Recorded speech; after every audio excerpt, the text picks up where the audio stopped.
First, let's give you a warm welcome.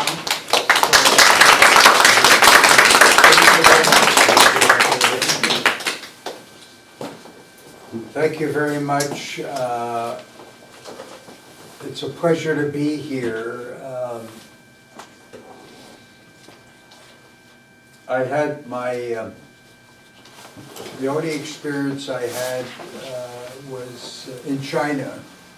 Was about 12 years ago. I was invited to speak at Wuhan University in China in April of 2010.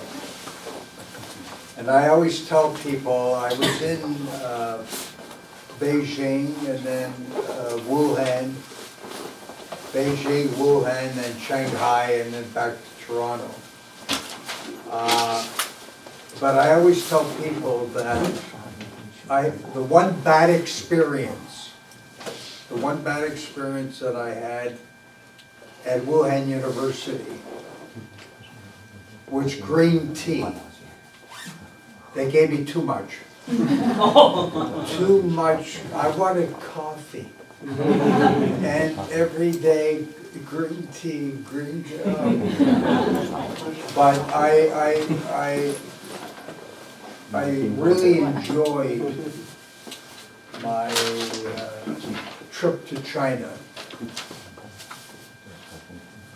And I think when you visit another country, you have a greater appreciation. You appreciate the people more when you meet the people. And Beijing, of course, so many people, and when you cross the street, forget about whether the light is red or green, just cross. That's okay. And then Wuhan, of course, I spent most of the time at the university, not in the city itself. And then Shanghai. And the one thing that really impressed me, and I had no really appreciation about Shanghai because of my own particular background, was the Jewish section of Shanghai. I had no idea how much China did for the Jewish people in 1940, 1939. And to see that section of Shanghai was absolutely unbelievable. So it gave me a greater appreciation for China and for the people of China. And I was just saying a few minutes ago, and I appreciate being invited to speak to you, that, and this is my experience after 50 years,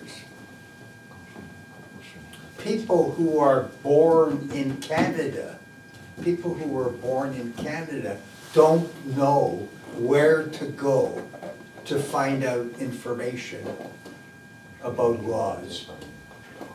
So you can imagine, I can imagine, if English is not a person's first language, it's 10 times harder. 10 times harder. So it's hard enough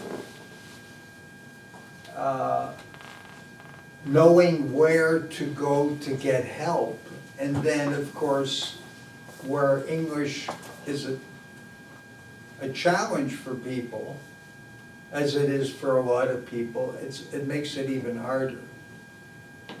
And I think another thing that we sometimes forget is culture. People think, some people think that, that you live in North America, you have the best culture. Well, that's not true. We had this crazy President of the United States. So, I mean, it shows you.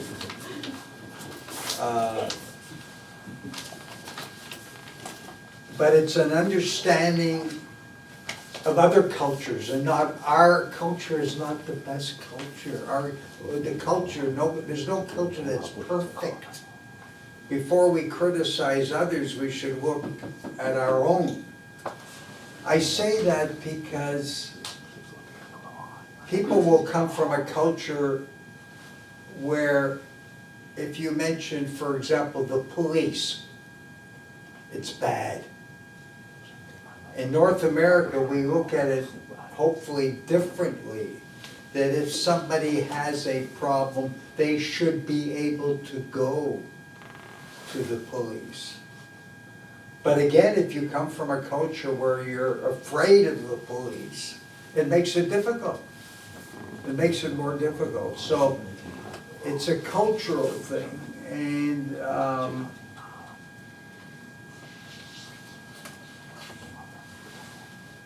I don't know whether the values are different. I can tell you that when I was in family court, I was lucky enough to be a judge for 38 years, and of my 38 years, there were 12, I spent 12 years in civil, and then 22 in family court, and then the last 4.5 in criminal court. But in my 22 years in family court,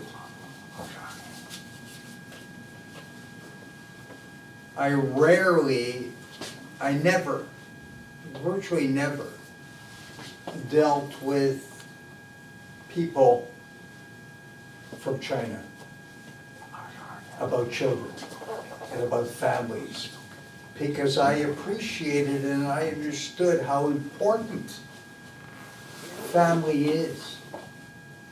And you see it if you treat each other with respect and understanding and raising your children to have values. And that's what it's about, values. Then you're not going to come into contact with the law. You know. So I understood and appreciated the importance of family that I wish we had, you know, here as much as in other cultures.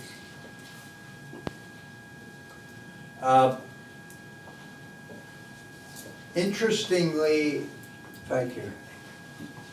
This was, when I was in law school, which is over 50 years ago, I understood, and it hasn't changed 100%, but it's changed a little bit, that there was a law for men and there was a law for women. So this is why I did this book. I wrote this book, The Law is Not for Women, in 1976, before some of you were probably born. But that's okay, you're forgiven, you're forgiven. So this was in 1976. This woman was a writer, so I approached her and said, can we do, this is my idea of a book, and I'll write the book and you can rewrite it. So we wrote a book, The Law is Not for Women, in 1976, and it was talking about the laws in 1976, many of which have not changed, about the fact that women today are paid less than men for the same job, and certainly the rights of women have changed. There used to be, they used to say that when a woman got married, when a man and a woman got married, the woman became part of the man. She was not independent, she didn't have her own rights, and and I think that's changed quite a bit in the last 50-odd years. So this was an area we wrote about, and this book that I wrote about 3 years ago deals with the rights of children. The law is not for kids. This was, I did this with somebody in 2019. We're actually doing a new revision this year. But it's been mentioned about education and teaching and children. And certainly people have to become aware, if any of you have issues involving your children, you should go to the school and speak to the teacher, speak to the principal. But there's something else that's important. Sometimes when you complain, and I don't mean you, I mean when people complain, nobody does anything. My child is being bullied by somebody else. My child is being made fun of by somebody else. And you go to the teacher does nothing. You go to the principal, and maybe the principal does nothing. So, I always tell my students 3 words.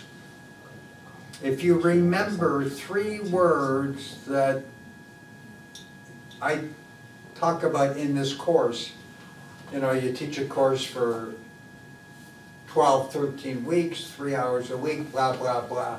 But I tell my students, if you remember 3 words, forgetting about everything else, it's documentation, documentation, documentation. Document everything, even if it's just an email. So you don't want, when you have a complaint about anything with anybody, send an email to them. And interestingly, not only send an email to them, send that same email to yourself so you have a record. You don't want people to say 3 weeks from now or a month from now or 2 months from now, well, you never told me. You never said anything. You never did anything. That's garbage. So you want to document. And if somebody says, don't put it in writing, that's garbage. You put things in writing. That is to protect yourself and to protect your children. In any situation, whether it's family law, whether it's criminal law, whether it's civil law, you want to document. It's so important. As we're going along this morning, if anybody has any specific questions, feel free to ask. If you could mention to them that if there's any personal experience that they have that they want to bring up, I'm happy to discuss it. 主科教授说，如果你们有什么问题，可以随时提出来，最好是有一些你们个人碰过的、经过的案例，这提出来，主科这个教授会跟你们再详细一点去讲解。Yeah, I tell my own students the same thing, that if you, as teachers and educators and vice principals or whatever, you have an experience, bring it up so we can discuss it. At this point in time, does anybody have any specific questions? Yes, sir. Yes, we would like to know, so for our teaching, before start class, should we put a agreement between the teacher and the parents and the students for during the teaching processing class, is it touching the body or something like that? Just some kind of document for this kind of thing. That's a very good question.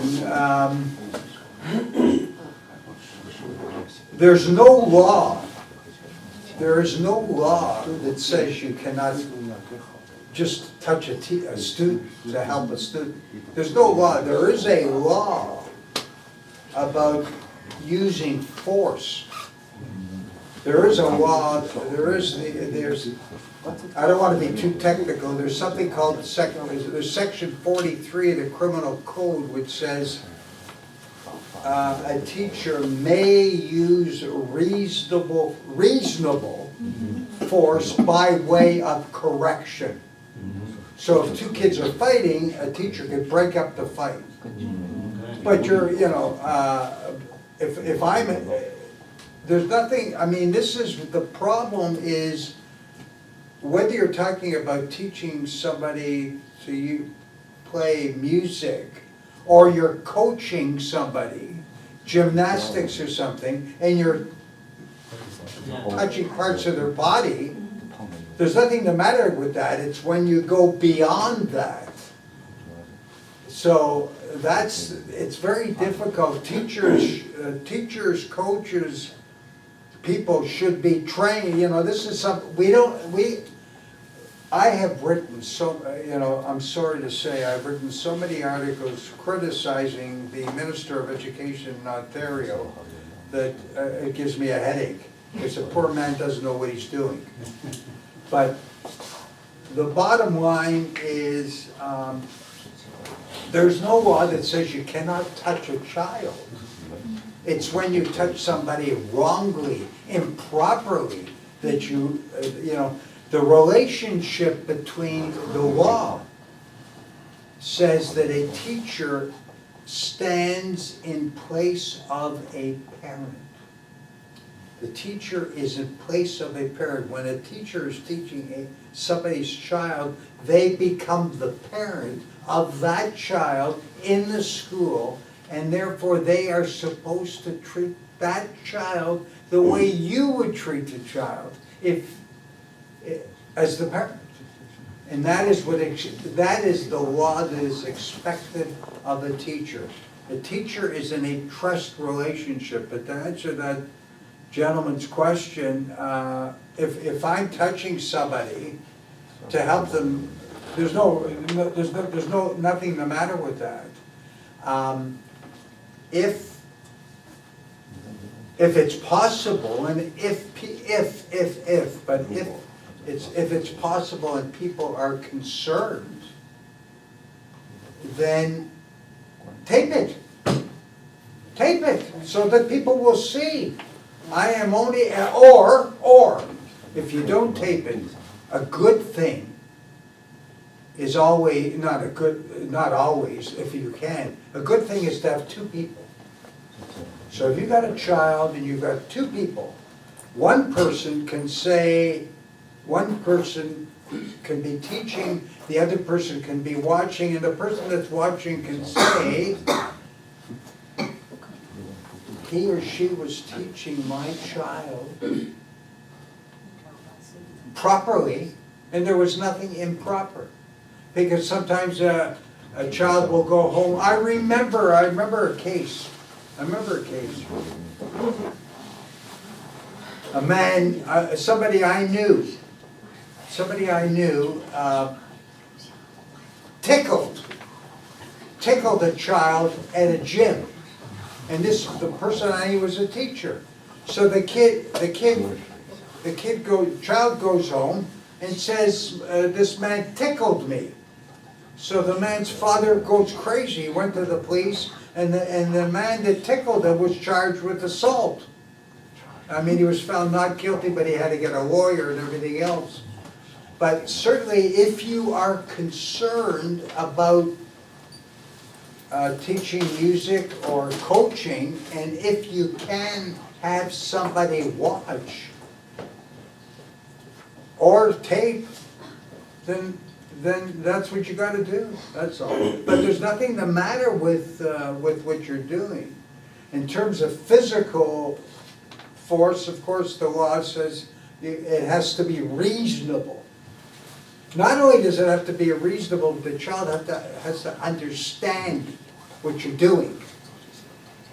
If you have a special needs child, if you have a child with physical or mental difficulties, and you hit them, that's not reasonable. That's not reasonable. Does anybody else have any, yes, yeah, May I share something? yeah, sure. There's one thing really confused me since the pandemic started. I remember was 2020 beginning. I think as everybody here, you're different roles, you're instructors, you're also a mom. My kid, she was 6 years old at school one day. Okay, let me stand up. Okay, and after she back home, she was crying and she said, "Mommy," they said, "No, play with me because, because I'm Chinese." They said, "You're Chinese, I'm not going to play with you, that's friends." I was a little upset with that and I wrote the email to the principal, just as you said, nothing, and asked to the teacher. She said, okay, seems like not big deal for her. And so I will solve it. And after that. Who said it's not a big deal? Not say not big deal, but you can see, okay, fine, it's okay. It is a big deal. You're right, It is a exactly. big deal. And the teacher said, because maybe the parents hear something, because the China, the COVID something. I said, yes, the kids is like a mirror of them parents. You cannot solve the things like nothing. And then she said, okay, finally get the kids write down something. So next time I will play with Emily, that's it. So the thing is, for me, it's confused is I don't know what's the next step. If the teacher does nothing, if the principal does nothing, the thing is not disappeared. So that's what I'm the confusion. What's the next step? If next time when I meet this kind of situation, what should I I do? mean, you go to the teacher, you go to the principal, maybe you go to the trustee, who may or may not do anything. Or maybe you go to somebody elected to the Board of Education, who may or may not do anything. But your example should be a teaching experience. Your example should be something where the teacher should be talking to the students, all the kids, and say, you know what? We want to treat each other with respect. And we don't want to bully each other. And the problem, people don't get this. People don't get this. The reason, in my opinion, for what it's worth, this child who made a comment about they didn't want to play with Because you're Chinese. Right. You know where it comes from? You know where it comes from. It comes from their parents. It comes Right. from what you hear. Right. That's what it's about. And this is the whole problem. This is where it backs up. People don't understand. I dealt with these kinds of cases in court where men, because it's mostly men, treated the women with disrespect and treated their children with disrespect. It's called a learned behavior. And what a learned behavior, you gotta have a sit, don't, Okay, thank you. I don't want you to get tired. Thank you. I'm good. So thoughtful. A learned behavior is what we learn at home. All of us. I'm the same way. When I think of my history and my own parents, whatever I know or don't know, and probably most what I don't know, but whatever I know or don't know, it's what I saw. If you see good, you're gonna be good. If you see bad, you're gonna be bad. You being a child. And it's unfortunate, you know, when I was raised, you talk about China and, you know, I mean, it's different today, but my father, who was a lawyer, had an office for 52 years at the corner of Spadina and Dundas, which is now, I mean, it wasn't then, you know, it was all Jewish, you know. But I learned from him. I learned this one positive thing. I said, we are all, treat everybody the same. We're all the same. We're all equal. So nothing goes through my head about whether you're black or white or this or that, you know. So it's all the environment. When I read in the newspaper, 15-year-olds or 16-year-olds or 17-year-olds killing other people in Toronto. And then we criticize other countries throughout the world. When I see this, where's it coming from? You know. But you raise a very good, all you can do is document and, you know, I don't know whether you did document with respect. Email, yeah, good. Yeah, but there's So if no you're, feedback. no feedback, No but feedback. that, I mean, you can ask what, you know, if your son or daughter complained again, then I would send the email again. And somebody should tell them that they will be, you know, people don't understand what bullying is about. You know, or criticism, somebody's saying to you about, people don't know that when you say something negative about a person, that person could be 5 years old or 10 years old. You never forget it. I mean, you don't think about it every day, but you never forget it. So you have to spend the time that the teacher should be spending explaining to your child that it's not about you, it's about them.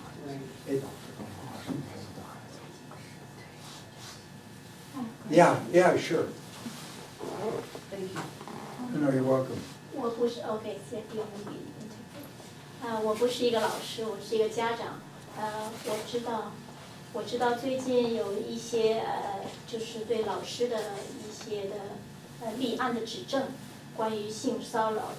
那我想请问，我知道在警察立案到以证，然后到法官判定，他那个是合理的接触还是不合法的接触，需要经过一个漫长的时间。那么在这种情况下，我们的文化呢，常常是觉得警察一立案，就是觉得是警察找上门来就是一种很羞耻的事情，然后各种各样的压力，其实对被指控的人造成在没有被判罪之前，其实在心理上，在他们的那个社交的那个环境当中，对他们造成了很大的影响。那作为法官的话，根据作为一个法律从业人员的话，你有没有一些分享，应该怎么样去面对 So somebody is accused. accused？ Okay, so somebody goes to the police today and charges somebody with sexual assault. An accused. Yes. Somebody is accused. So during the time. So I think what you're saying, you're raising the question of cases take so long Yeah. to get to court. Yeah, and the damage already there. I know the final decision is from the judge, so they are guilty or not guilty. But during that period, like first their picture appeared in the media, and also right now it's all the social media things, all the comments, mostly like posted very negatively. So how?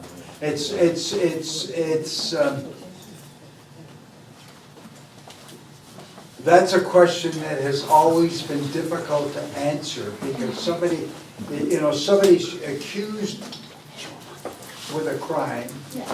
and maybe their picture gets in the newspaper, Yeah. and 2 years later or 3 years later, they're not guilty. Right. Or the Crown withdraws the charges, Exactly. and half the people are gonna think they're guilty anyway. Depending on it's not gonna help, but an accused could sue the complainant for malicious prosecution. They could sue. Whether that's gonna help, whether that's gonna be successful or not, I don't know. You have to know the facts of the case. If somebody made it up. I had a family law case, where a woman came to court and she was separated from her husband. And she went to the Children's Aid and told Children's Aid, my husband has been sexually abusing the children, sexually touching them. So Children's Aid got involved, and as a result of Children's Aid getting involved, he was not allowed to see the kids. So eventually I did the trial. But so much, I think, is not how much knowledge, but common sense. And there was something wrong about her allegations, because the children never said anything to their doctor, never said anything to the teacher, never said anything to anybody, except that the mother said they told me. Anyhow, I eventually decided, and the psychologist agreed with me, that the mother made it up.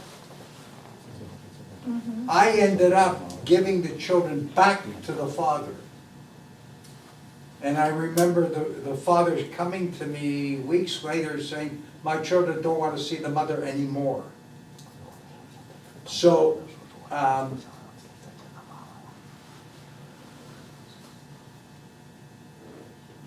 people can be charged with a crime.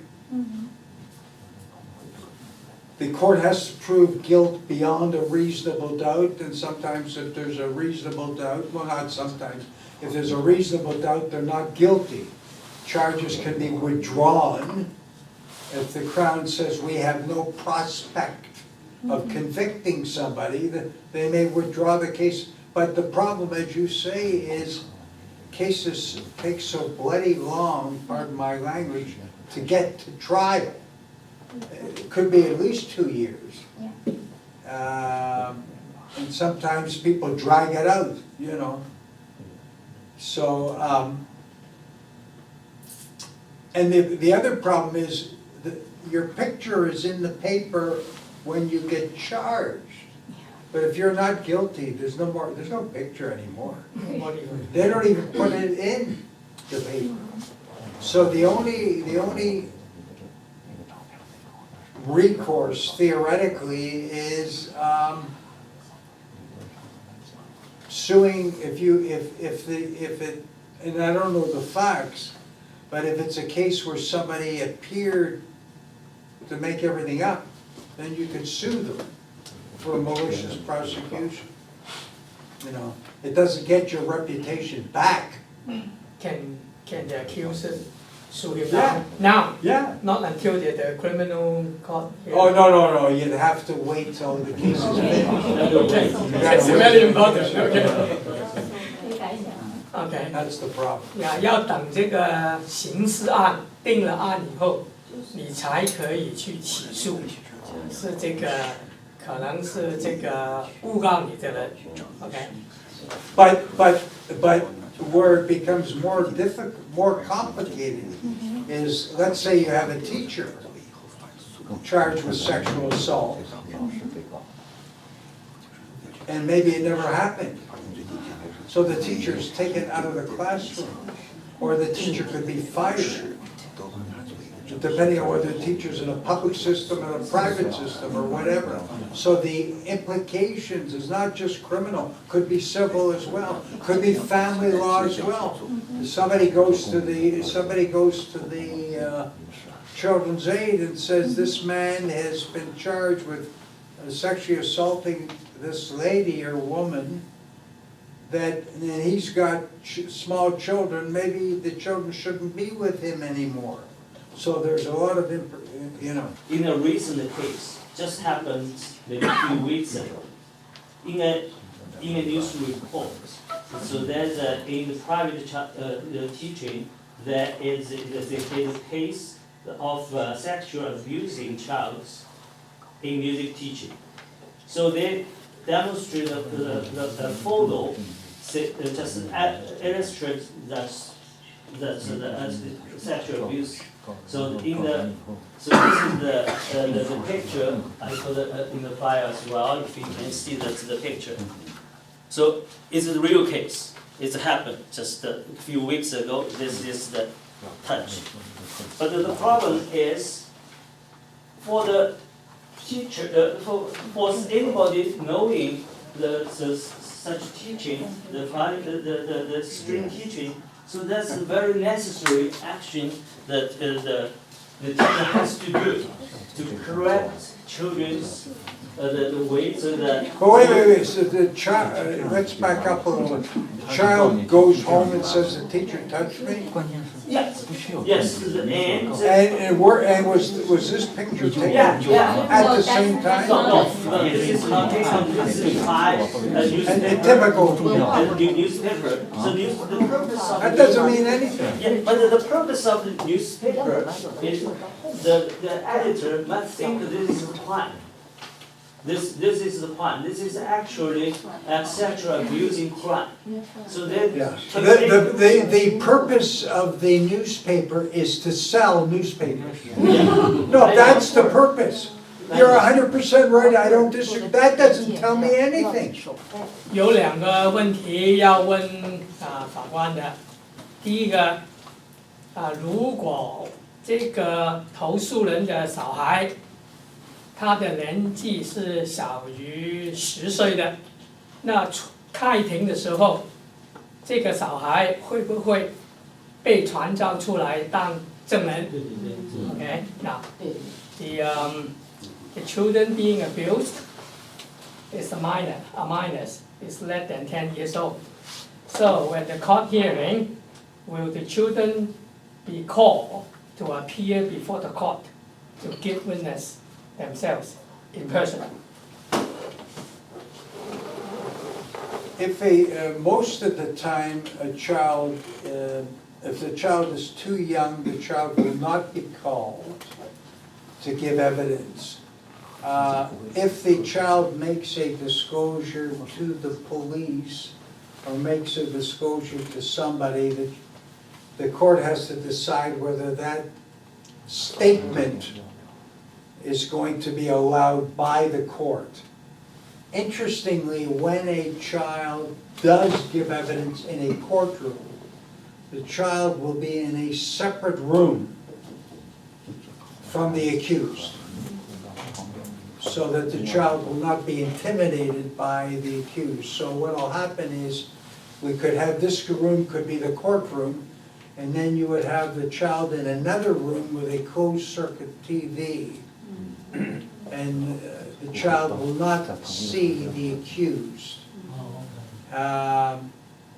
So that protects the child, and it's the same thing with if a woman is giving evidence against a man, that often there will be a screen between the two people, so that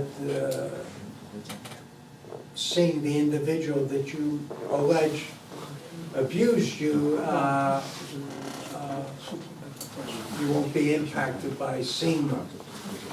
那一般呢，如果小孩是年纪太轻太小的时候，法庭一般不会传召他出庭，这就通过他到底以前给这个警察文字上写了什么东西，这个一个报告。万一法院是需要他出庭，他也不会面对面的见这个被告人 ，OK， 他有可能放在另一个房间，通过这个闭路电视就看到。不过最主要不会让他直接面对面的，就怕他受的惊吓类似的东西。那到底是在这个他们的英语的理解里面，跟我们中文的翻译有什么区别？因为 arrest 有可能是一个身体上的拘留拘捕，都是 arrest， 对吧？ Yeah, arrest is different in our culture. So if somebody is arrested for whatever reason, arrested simply means let's say somebody stopped on the highway for drug driving. So they are arrested, taken to the police station. The police will fingerprint them, and they'll be released, and they go home. So they're not in jail. If it's serious, if they were arrested, say, on a Saturday night, and it was very serious, well, they would appear in court. They would appear in a court. The policeman would not arrest them. They'd have to spend Saturday night in jail, and probably Sunday morning they will appear before a judge or justice of the peace, who will then release them. If the justice of the police says, I'm not going to release you, then they'll come back to court maybe in a day or 2 days. But eventually, in most cases, people get released. So it's not, they'll be released at the police station or probably the next day. 一般的情况是在他们英语的世界里面 ，arrest 就警察把你带到这个警察局里面，做好一些手续就放你走了，就是一个 arrest 啊，除非有的特殊情况是星期五晚上、星期六或者星期天，警察局没有人办公，那只能暂时拘留。那这个是一些特别的情况。一般来讲，这个 arrest 不是拘留你，对吧？只是一个程序上的啊。OK， 我现在 arrest，OK， 做好了这个手续就放你走了。所以如果中文是翻译成说这个坐牢啊，或者这个拘留啊，是翻译上是有点。是文化上是有点这个差异的。这不是 capture in custody。对，那个。So if the accuser later on, after he established the case, later on, she or he feels seems this case is not thing that he originally thought, like so he wants to withdraw it. Is there any way he or she can do this, or he has to continue to the very end?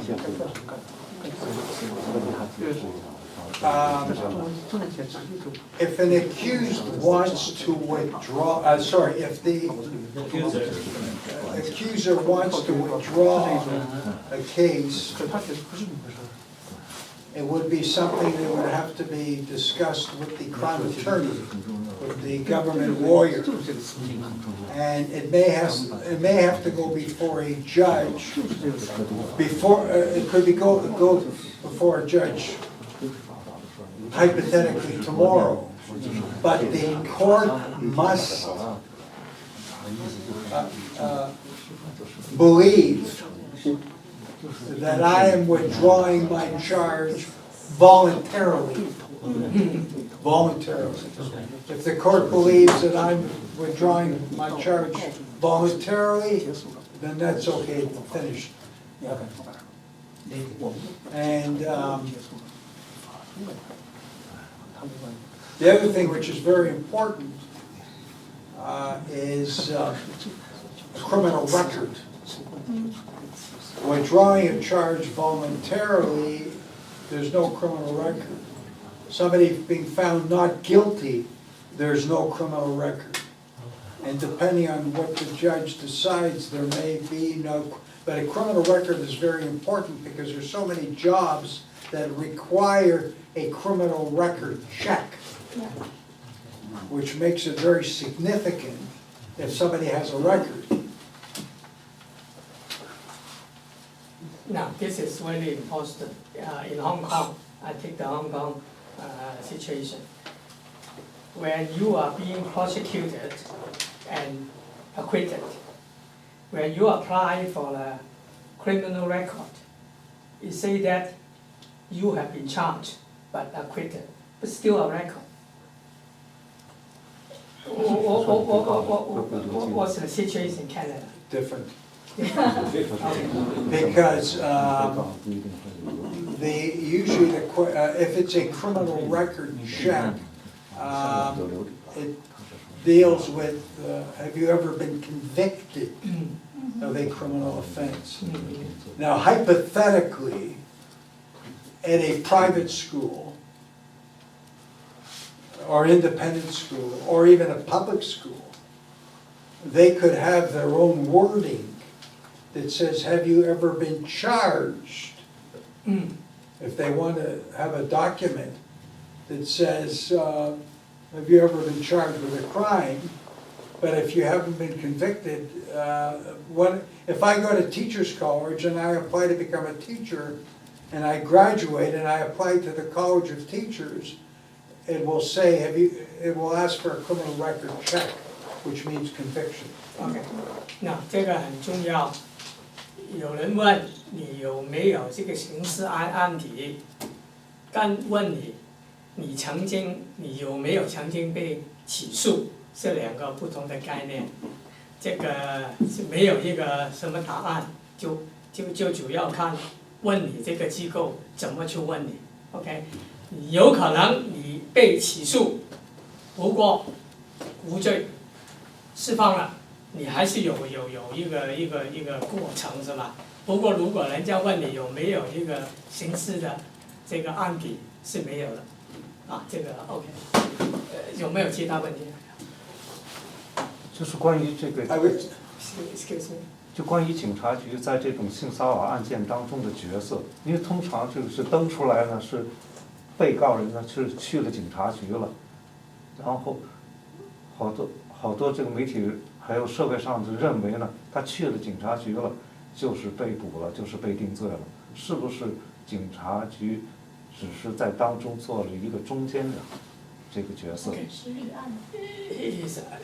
He is asking about the role of the police. Okay, when the accuser make a complaint to the police station, and then the police take the case, and then the media report it.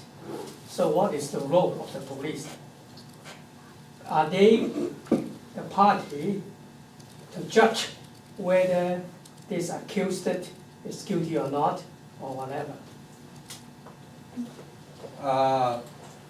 If somebody goes to the police saying, alleging a crime has been committed, they will do some investigation that maybe as quickly as possible, and then they will arrest the accused. Their role is to gather evidence, but the only person that decides guilt is a judge or a judge and jury, not the police. The police role is to provide information to the prosecutor and interview people and investigate and get all documents and everything together. Okay. But they, other than that, they should stay out of it. Yeah, 警察是这个扫集这个证据，对吧？然后把这个情况告诉公诉人、法院，然后是法官或者是这个陪审团去定到底这个人有罪还是无罪。警察这个角色只是这样。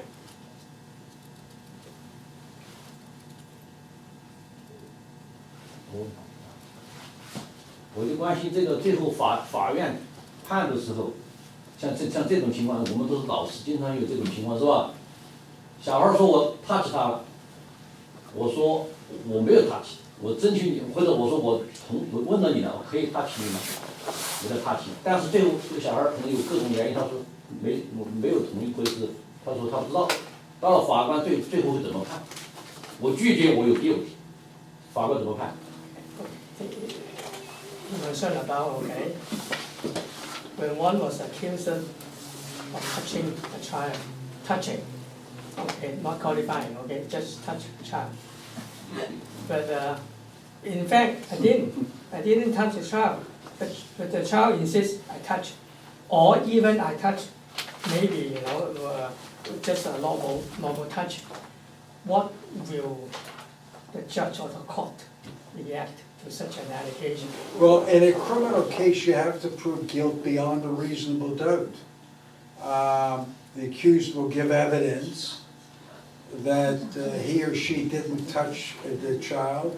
The accused may call witnesses to say that I've known this person for 1,000 years and they've never done anything wrong. The child may be very young,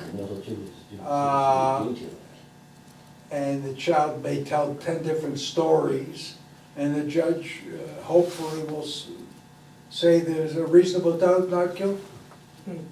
这个证据的问题，这个刑事案里面呢有一个比较要求比较高的一个证据要求 ，beyond reasonable doubt， 就无可这个质疑，真的是你有做了这个事情，才进去。他怎么证明？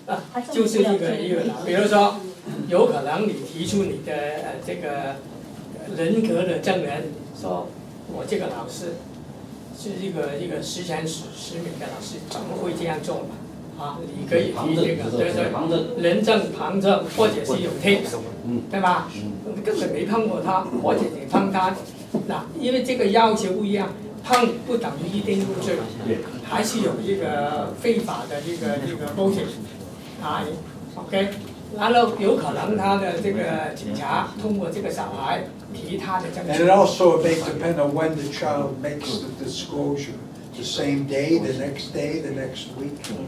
有可能时间，有可能这个小孩3个月以后才提出这个指控。 And does the child tell anybody else? 或者这个小孩告诉了全世界的人，对吧？那刚才法官也提过，他经过一个案件嘛。这个 Let's say the child discloses the next day to the mother that this person touched me, and the mother decides I'm going to take my child to the doctor. So I want the doctor in court to tell me what the child said to the doctor and whether you believe the child or not. That's important. 有可能他回家告诉妈妈再带他看医生，这个医生要被传召出来，到底有没有告诉你他触摸你啊？你相不相信他？啊，这个是一些环境的证据，去证明，很难说1、2、3。对啊，这个我说这个提证就非常困难。对啊，代价的困难，他要 This gentleman had a question. No, the same questions. If both sides couldn't provide any like a document or any evidence, and they all say a different story. So court will listen his more or listen. No, it's the Crown or prosecutor must prove guilt. The onus is on the prosecutor representing the state. They must prove guilt beyond a reasonable doubt. So if I'm a judge and I hear, and I had a couple cases where teachers were accused of, and what happened was they were accused, this teacher was accused of using physical force. So by 3 or 4 kids. So what you do is you make sure that the kids, each kid, all the kids are outside the courtroom. So each one comes in one by one. So what happens is 4 kids accusing the teacher, all 4 kids tell a different story. Yeah. So it's made up. Because one kid will not know what the other kid said in the courtroom. So when you have a trial, you exclude all the witnesses. And the one thing you're going to always ask people is, did you discuss this case? And the longer a case takes, you know that people discuss it. You hear this crap. Oh, I never talked about it. Well, somebody tells you that. I never talked. When somebody said that to me, I knew they were telling the truth.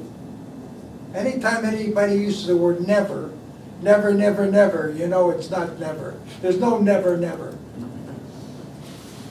But in recent cases my friend in the United States, the same case last a few years, and mostly they listen to kids. They trust the kids more because kids said I've been abused by the teacher and then also like the parents they trust their kids. Say my kids they say all truth because I trust him, I trust her. So that's the case and. Well, it's not just what the kids said, it's all the other evidence, if there is other evidence, corroborating evidence. You know, when was the statement, when did the kid say something? Who did the kid say something to? Did he or she repeat it to somebody else?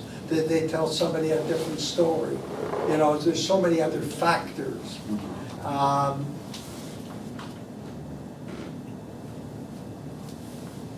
I don't think you just, there has to be some credibility, Yes. reliability by somebody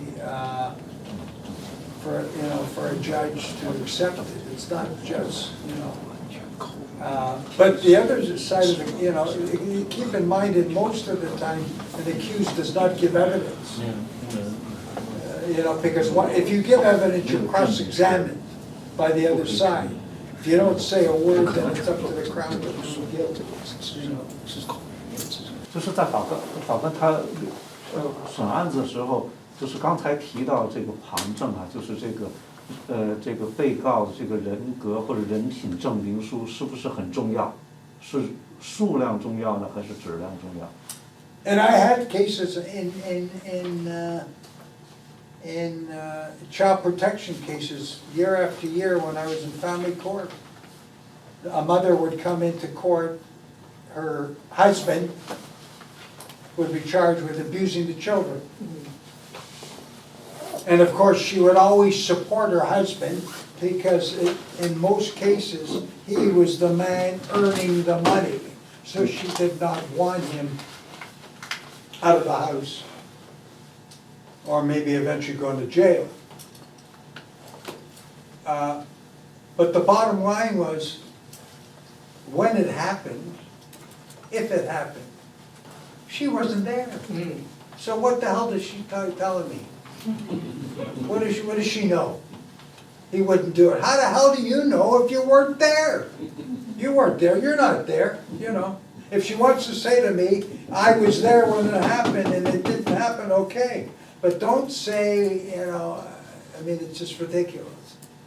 Yeah. It's as much common sense, and after 38 years and being a judge, I don't know whether I had any sense or not, but the other thing is, as a judge, if I make a decision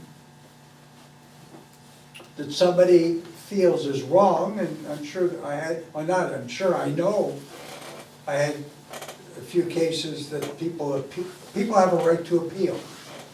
In our system, in the provincial court, I was in the provincial court, you could go to the court, superior court, you could go to the court of appeal, so there are opportunities. So the person that's convicted in provincial court, say of sexual assault, can appeal it once or twice. Yeah. If I allowed evidence that I should not have allowed, then an appeal court may say that. You should not have allowed the child to give evidence because he or she did not understand what it meant to tell the truth. Or did not, their evidence was not reliable. 最主要是这个作为证人，这个必须当时在场啊，因为你怎么好都没用，对吧？必须要在场。I think we have time for one more question. One more question? Yeah. I am a woman. I appreciate. I hope so. My God. Of course, we don't know now. That's another story, yeah? Yeah, I appreciate the society protect the rights of woman and the child. And I saw you already aware by your book. I didn't read it, like the law is not for kids and not for women, that kind. It's kind of become a social concern because protect the trend is become the kind of extreme, same as Me Too, I think. So we're not talking about law, we're talking about the society. So what can we do? What you're saying is the Me Too movement Yeah, may have gone too much Yeah. to support the woman. No, I mean, that's. yeah, it's just like this kind of sexual assault case. It's very easy to establish a case, and it's Against the teachers. yeah, and a kind It's of. very, yeah, you're right. So what can we do to raise some community concern and educational or what can we do to minimize the conflicts? Because as a parent, I think teacher and the students should like trust each other, and it's a happy learning environment. Right now, like teachers getting very tense. They are like they don't know how it's just like to keep the 6 feet social You distance. can, no matter what we could be here for 50 years and still not do enough. Mhm, People, you cannot prevent people mhm. from doing things. You can't Exactly, prevent yeah. people.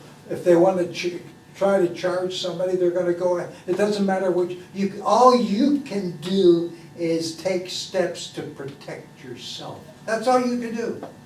Does that guarantee anything? No, nothing is guaranteed.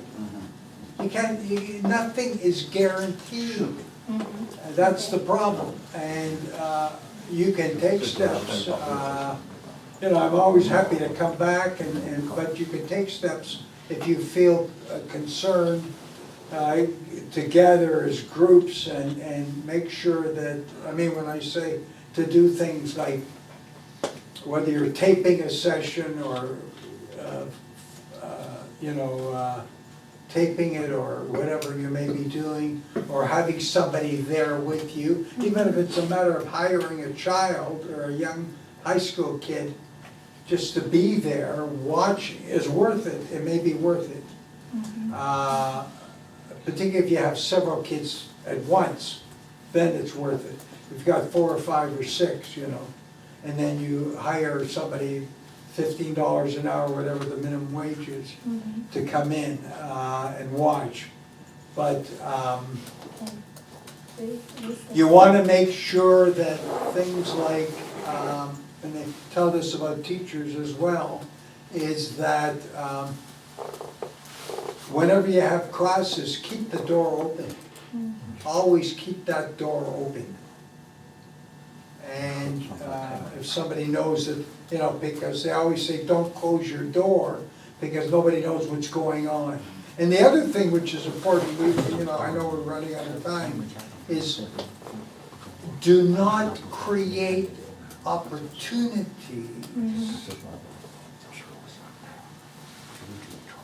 to give people the idea that you're doing something wrong. And when I talk about opportunities, I'm talking about social media.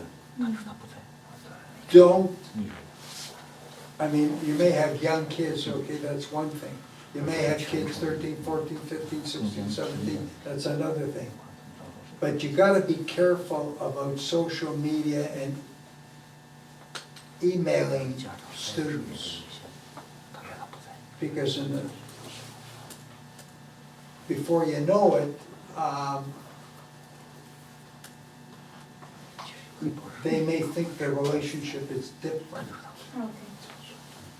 That's the social media is one thing.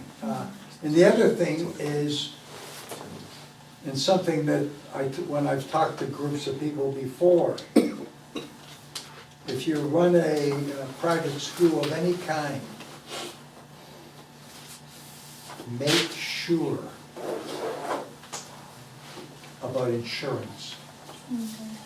Don't run a school without having proper insurance to cover you in case you are sued.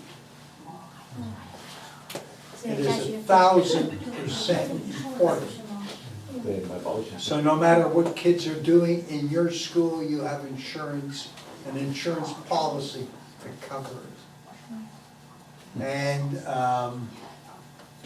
oh yeah, one other point. In terms of insurance, whether in your studio or otherwise, unless you've got insurance, it is never a good idea to transport children in your car. Particularly if you have an accident, because you are not covered for that. Thank you very much. The main thing is if I have accomplished anything, I want to make sure that you're all very nervous. Yes. So we just prepared a appreciation letter, so that you, but my English is not that good. Okay. They spelled my name right, that's good. Not in Cantonese. Okay, so if anybody wants to take a photo? 3, 2, 1, cheese. Maybe you finish? Okay. Don't send it to the newspaper.